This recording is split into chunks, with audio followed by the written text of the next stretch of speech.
Organic? What a rip-off! You must be using those cheap imported products, so I'm gonna stop doing business with you. That's the hurtful thing Sarah Brown said, dismissing the flour I produce. She's the heiress of a popular bakery I've been dealing with for a long time.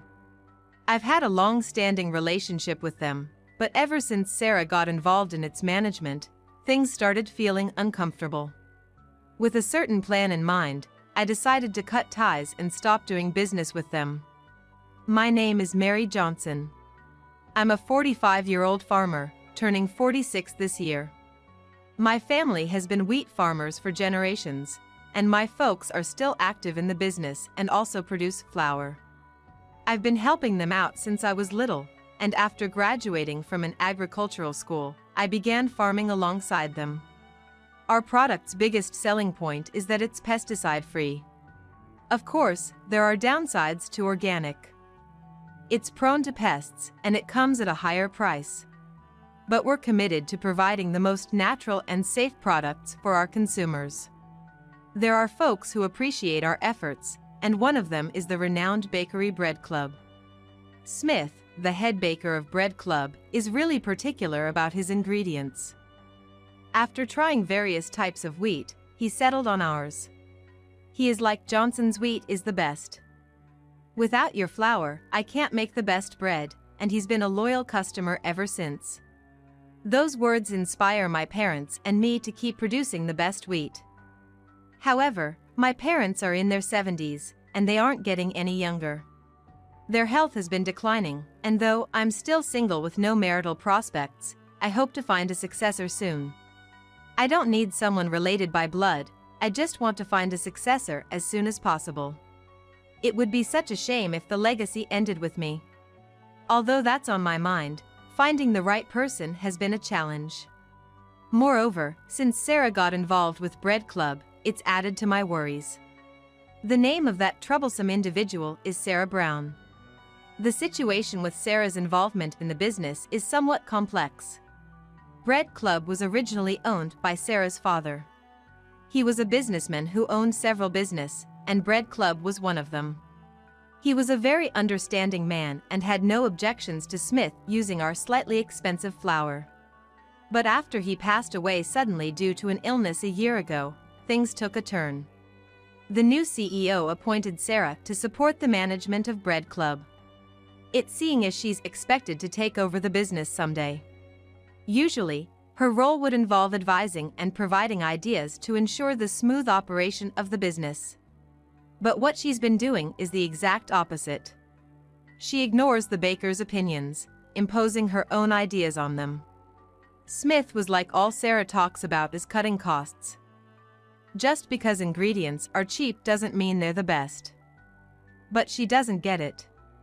I've encountered Sarah a few times when delivering flours. She was always fussing over costs with Smith. Hey, why does it cost so much when you're only using flour? Use cheaper ingredients, and you can cut even more costs. She would talk like this, not even addressing Smith, her elder, respectfully. And the moment she saw me, she was like, "Who are you? A supplier? We're busy here, just drop off what you brought and get going." Every time our paths crossed, she gave me a nasty look. I've got a pretty bad impression of her. People say she used to be a humble and cheerful person when her father was alive. I've overheard something, and she was like, "Now that my father's gone, I can do things my way." So, she probably was hiding her true colors all along. Sarah's only 25. She's still green in the business world. She should be more humble and learn from experienced ones, but it doesn't seem like she's gonna. I didn't say anything wrong. And, by the way, anyone can become a baker. I really don't want to listen to people with such a low status. It seems she's shouting about these things at Bread Club, and the bakers, including Smith, seem to be in trouble. By the way, due to Sarah's rude behavior, Smith once seriously warned her. We are a renowned bakery and have lots of regulars. We can't just use cheap ingredients. If we're charging high prices, we need to serve high-quality breads, That's why we have to be picky about our ingredients. However, after hearing this, Sarah got even angrier. Customers can't really tell the difference in flavors. If you serve them something average and claim it's renowned, they're gonna say it's delicious. Sarah's condescending comments about the customers made Smith extremely angry, leading to a heated argument between the two. When I heard this story from Smith, I was like, how about we try to have Sarah removed from her position at Bread Club? But Smith just looked hesitant. If only it were that easy.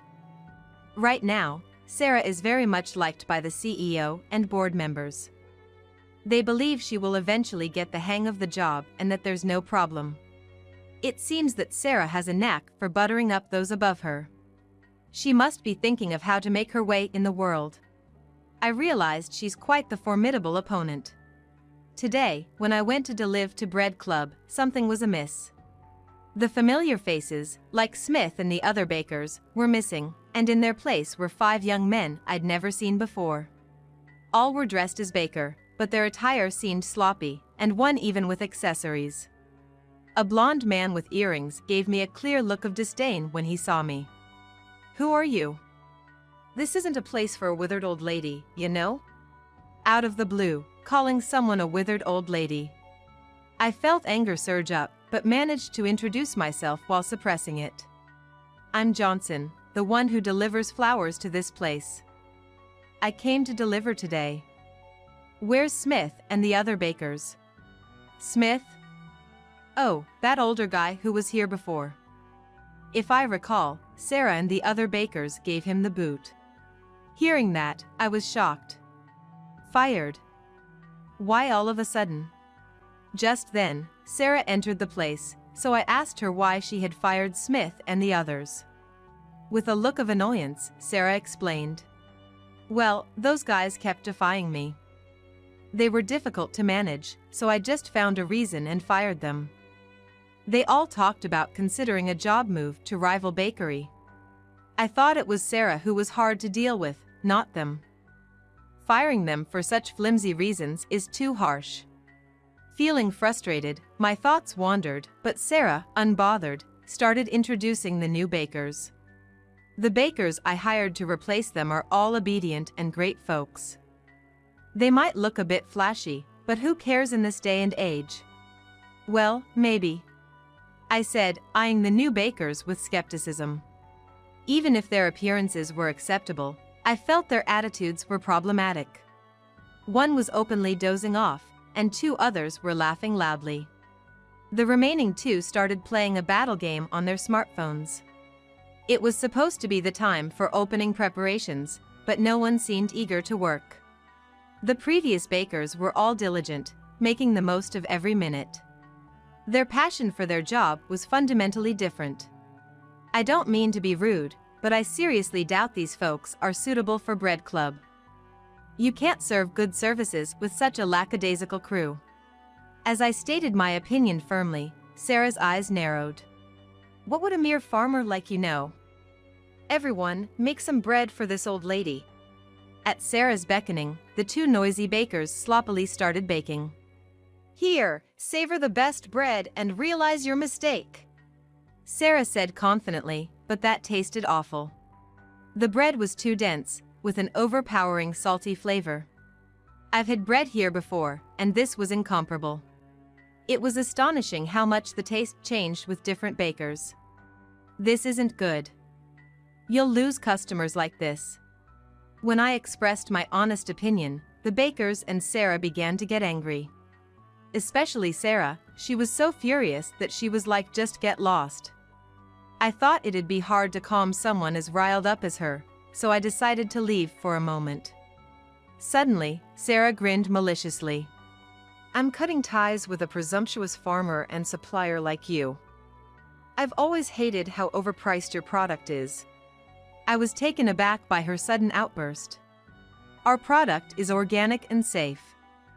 It tastes as good as any other farm's," I retorted, but I knew Sarah wouldn't take it seriously. "Organic? It's just overpriced. I'll stop doing business with you because I prefer cheaper imports from overseas." She wouldn't even listen.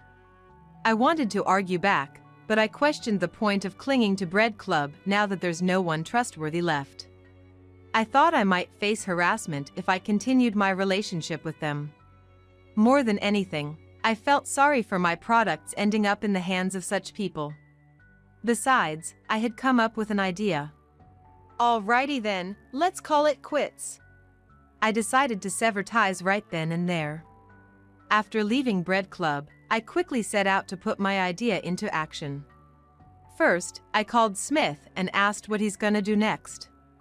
He was like, I've decided to work at a baker called Bread Top, which is a competitor to Bread Club.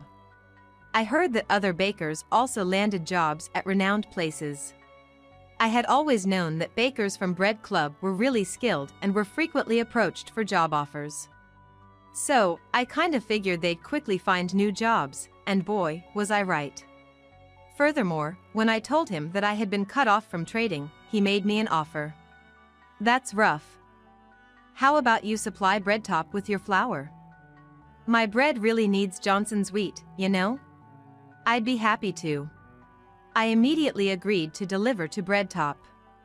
Thanks to Smith's introduction, I'll also supply our products to the businesses where other bakers have started working. It's almost scary how well my plans are turning out. The idea I came up with was to sell our products to rivals of Bread Club.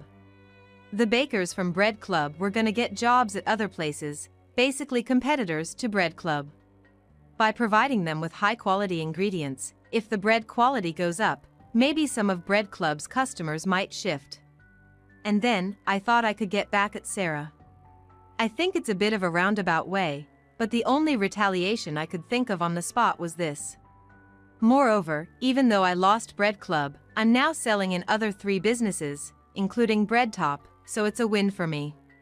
My parents were disappointed about stopping the transactions with Bread Club, but they said it's fine since I got new business partners. Ever since, I've been busier due to the increase in partners, but I'm grateful since it shows that many people need our products. About 6 months after cutting ties with Bread Club, I was taking a break at home after delivering to Bread Top when I suddenly got a call.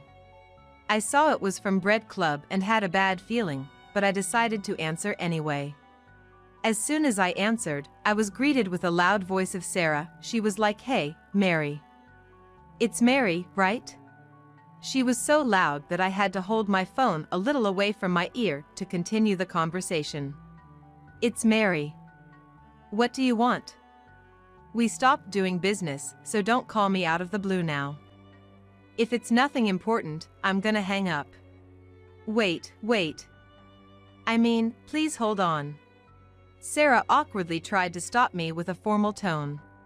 Actually, the number of customers at Bread Club has drastically decreased. We're really struggling. I knew that was gonna happen. I warned you, but you didn't listen. I couldn't help but tease her a bit, and Sarah let out a groan. I regret not listening to your advice. We're getting a lot of complaints about the bread tasting bad. Even our loyal customers are saying they won't come back.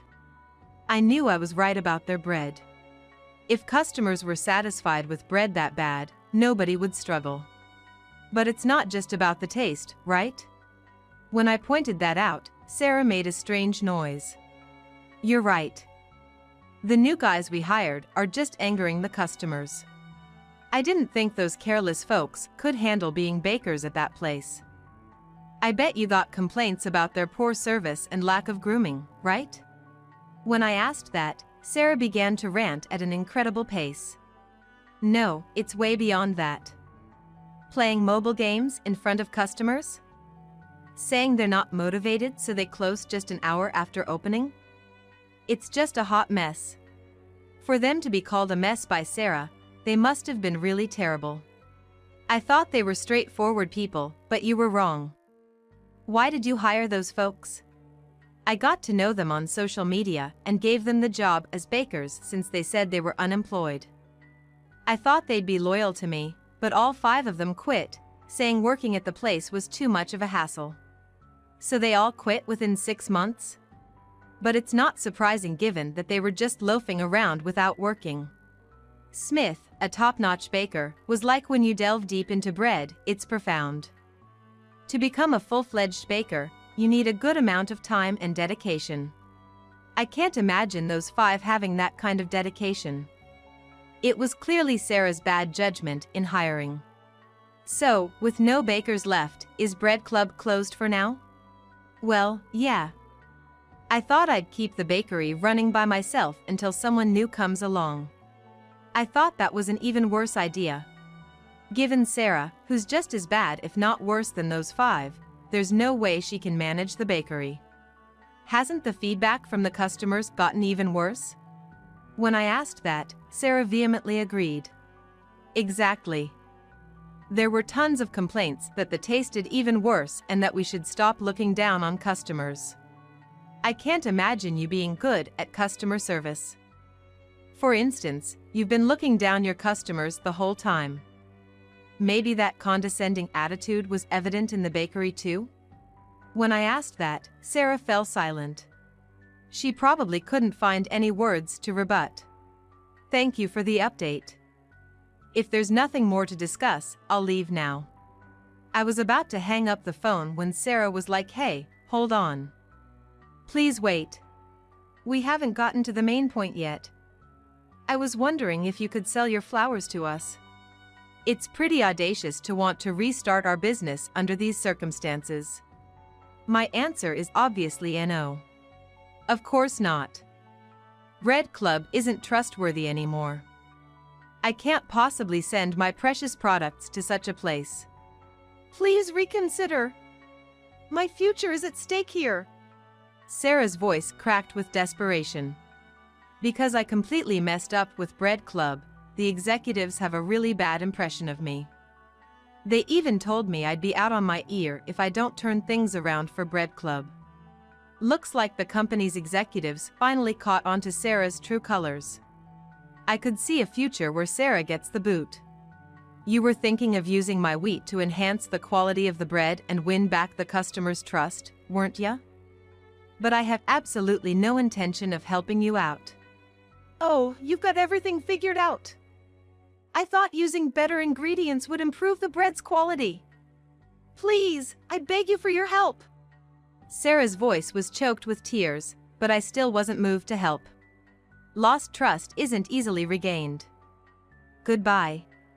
With that, I hung up and blocked Bread Club's number. Shortly after, I got a call from Sarah's personal cell, but I blocked that too. I didn't receive any more calls, making it seem like the matter was settled. However, half a year later, Sarah suddenly showed up again. While I was working in a farm, someone was like, hello. Their skin was rough and their hair was all messy, and they were wearing a cheap-looking suit. They looked like a down-on-their-luck ghost, so much so that I couldn't help but scream in surprise. What do you want? Why did you suddenly show up? I ain't doing business with you. As I said that, Sarah shook her head. I didn't come here to do business today.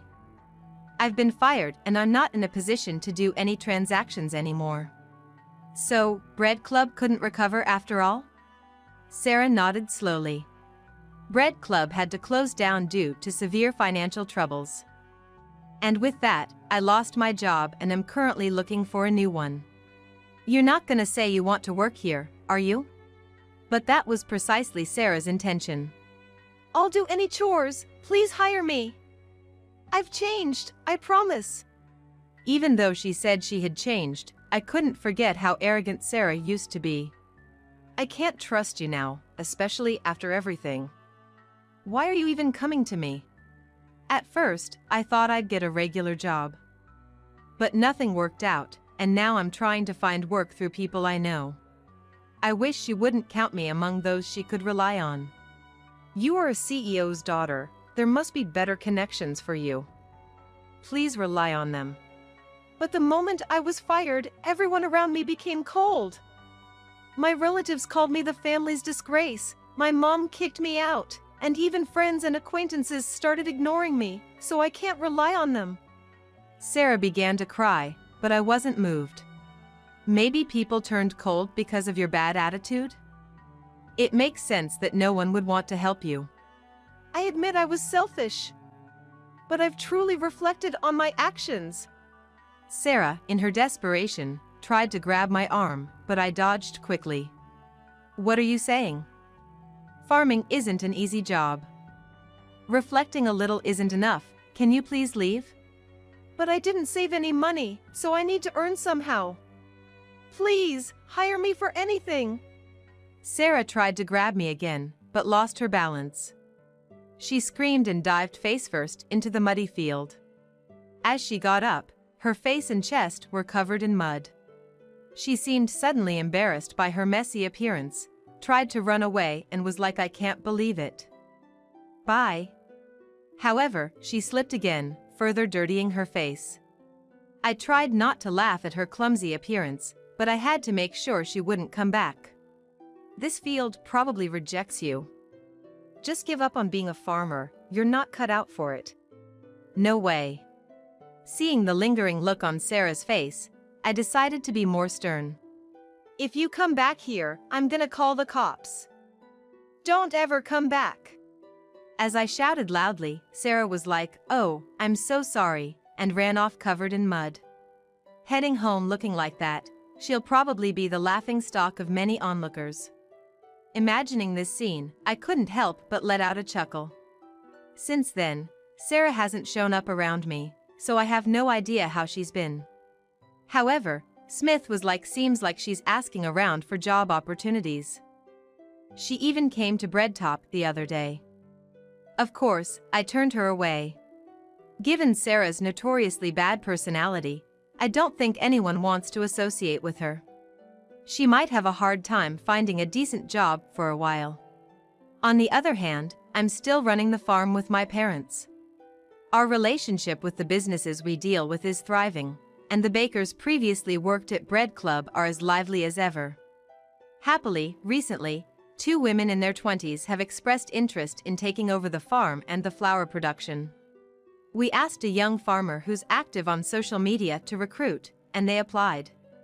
One used to work at an agricultural machinery company, and the other at a food processing company.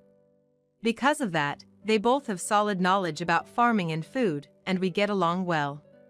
Both being young, they're quick learners, so they'll probably be full-fledged farmers in no time. My parents and I are delighted that new hands are on deck.